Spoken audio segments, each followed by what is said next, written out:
Masyarakat Baduy yang sampai sekarang ini ketat mengikuti adat istiadat bukan merupakan masyarakat terasing, terpencil, ataupun masyarakat yang terisolasi dari perkembangan dunia luar. Kontak mereka dengan dunia luar telah terjadi sejak abad 16 Masehi, yaitu dengan Kesultanan Banten. Sejak saat itu, berlangsunglah tradisi Seba sebagai puncak pesta panen dan menghormati kerabat non-Baduy yang tinggal di luar Kanekes. Bagi Kesultanan Banten, tradisi Seba tersebut diartikan sebagai tunduknya orang Baduy terhadap pemerintahan kerajaan setempat. Sampai sekarang, upacara Seba terus dilangsungkan setiap tahun sekali, berupa menghantar hasil bumi berupa padi, palawija, buah-buahan kepada Gubernur Banten. Di bidang pertanian, penduduk Baduy luar berinteraksi erat dengan masyarakat lain yang bukan Baduy. Misalnya, dalam sewa menyewa tanah dan tenaga buruh.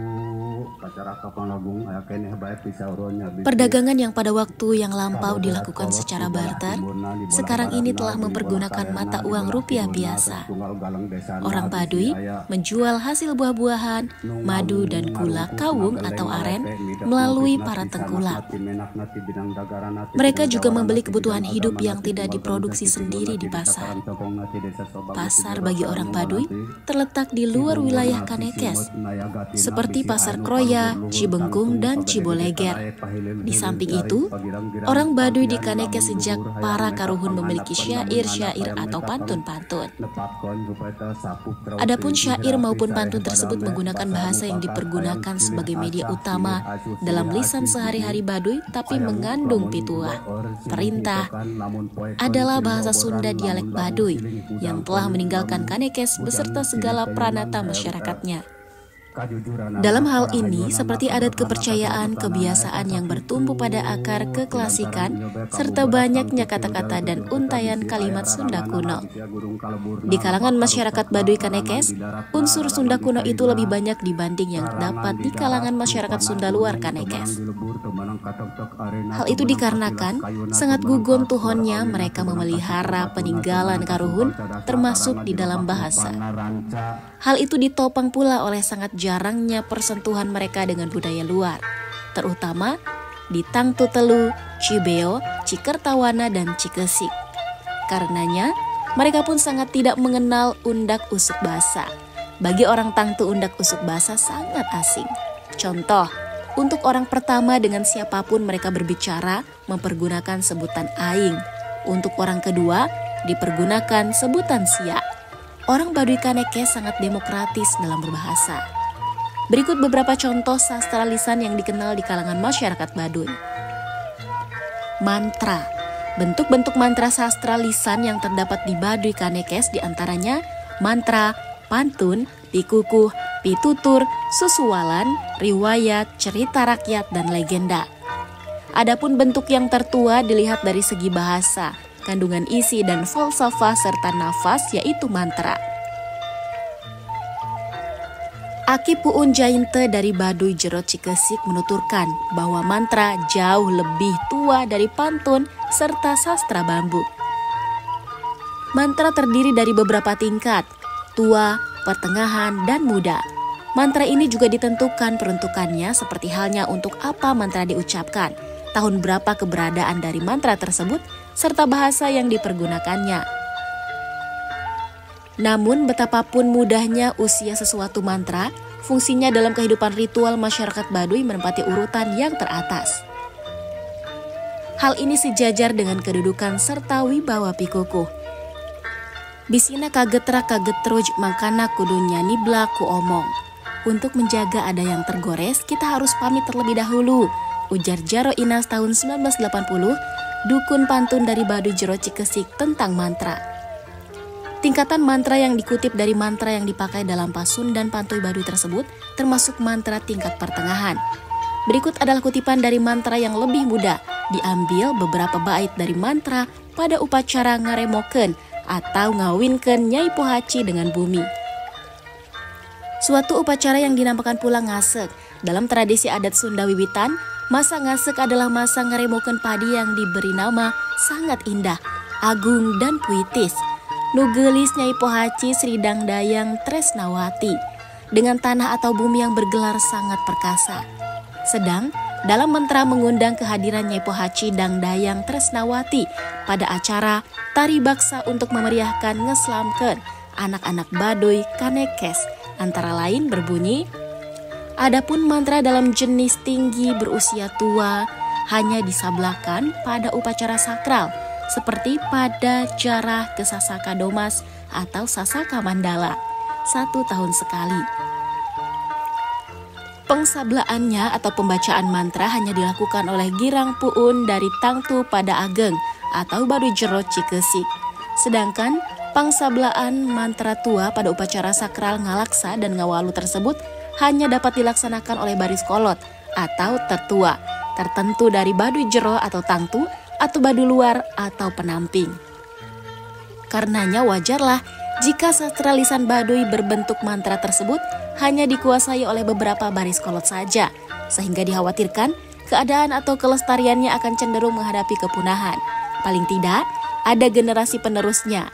Bahasa yang dipergunakan mantra yang biasa dipakai para Girang Puun waktu jarah atau muja ke Sasaka Pusaka Mandala atau Sasaka Domas ialah bahasa Sunda kuno. Pikukuh adalah hukum adat Baduy Kanekes yang menyumber pada keyakinan Sunda wiwitan, diturunkan dengan lisan turun-temurun sejak kurun tahun tidak terhitung, terjalin dalam untayan kata dan kalimat berbentuk puisi serta prosa lirik seperti lonjor tebenang dipotong, pondok tebenang disambung, atau artinya panjang tidak boleh dipotong, pendek tidak dapat disambung. Puun sapun kaluluhuran sakabeh aing menta panjangnya pangampurna. Penulis adalah Girang Puhu Balai Budaya Baduy Yayasan Paku Tangtu Telu. Kesenian Baduy. Dalam kesehariannya, masyarakat suku Baduy hidup dengan sangat sederhana dan bersahaja. Mereka mayoritas bercocok tanam dan berladang untuk memenuhi kebutuhan hidupnya. Selain itu, mereka juga menjual berbagai macam hasil kerajinan tangan seperti tas koja dan jarong atau tas yang terbuat dari kulit kayu, selendang, baju, celana, ikat kepala, sarung atau yang merupakan hasil dari kerajinan tenun, golok, dan parang. Suku Baduy merupakan bagian dari etnis suku Sunda, memiliki berbagai macam kesenian daerah yang biasanya mereka pentaskan dalam rangka melaksanakan kegiatan tradisi ritual atau upacara tertentu. Di Baduy terdapat 2 alat musik tradisional, yaitu angklung buhun. Angklung buhun adalah salah satu jenis alat musik yang menjadi ciri khas suku Baduy, angklung buhun. Angklung buhun adalah salah satu kesenian masyarakat Baduy yang pertama kali lahir. Kesenian tradisional ini memiliki daya magis dan mempunyai unsur yang sangat sakral bagi masyarakat suku Baduy. Angklung buhun ini bukan sembarang kesenian, artinya kesenian ini tidak setiap saat bisa dipentaskan. Pementasan angklung buhun hanya dilakukan 1 tahun sekali dengan gaya dan versi yang selalu sama. Pementasan angklung buhun ini harus dilakukan mengikuti pakem yang ada, tembang, tari, dan tabuhan alat musik pengiringnya harus bisa menyatu dengan seniman yang memainkannya. Kesenian tradisional angklung buhun ini memiliki arti penting, yaitu sebagai penyambung amanat kepada para ahli waris untuk mempertahankan kelangsungan anak dan keturunan suku Baduy. Unsur seni yang terkandung di dalamnya memiliki daya tarik yang mampu menyentuh rasa bagi pendengarnya. Acara pementasan angklung buhun ini merupakan jembatan penghubung atau sebagai alat komunikasi dalam menyampaikan, mengajak, memberikan peringatan, larangan, dan penerangan kepada masyarakat. Kata buhun sendiri dalam bahasa Sunda memiliki arti tua atau kuno. Nama ini menggambarkan tentang sejarah panjang keterikatan masyarakat Baduy dengan angklung buhun. Menurut cerita yang berkembang, kemunculan angklung buhun sendiri konon bersamaan dengan terbentuknya masyarakat suku Baduy. Karena itulah, kemudian kesenian ini dianggap memiliki makna penting dalam mempertahankan eksistensi masyarakat suku Baduy. Jika dilihat dari bentuknya, maka angklung buhun sebenarnya tidak memiliki perbedaan yang mencolok dibandingkan dengan alat musik angklung pada umumnya. Suara yang dihasilkan pun boleh dikatakan sama. Jika ada perbedaan, mungkin hanya pada pernak-pernik yang terdapat di sisi atas bingkai angklung buhun ini. Angklung buhun biasanya dilengkapi dengan batang padi yang diikat secara berkelompok atau rumbai-rumbai dari berbagai macam dedaunan. Rendo pengiring pantung.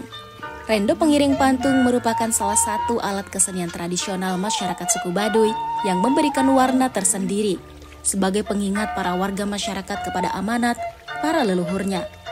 Rendo dipentaskan setahun sekali, yaitu setelah selesainya musim ngoren atau menjelang tanaman padi mulai berbunga. Waktu tersebut merupakan waktu senggang yang digunakan oleh masyarakat suku Baduy dengan membaca pantun dalam membuka tabir sejarah perjalanan hidup nenek moyang dan para leluhur mereka.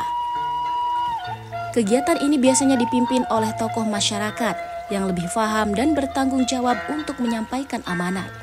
Tradisi berpantun merupakan upacara kecil yang dilakukan dari rumah ke rumah pada malam hari untuk lek-lekan hingga larut malam.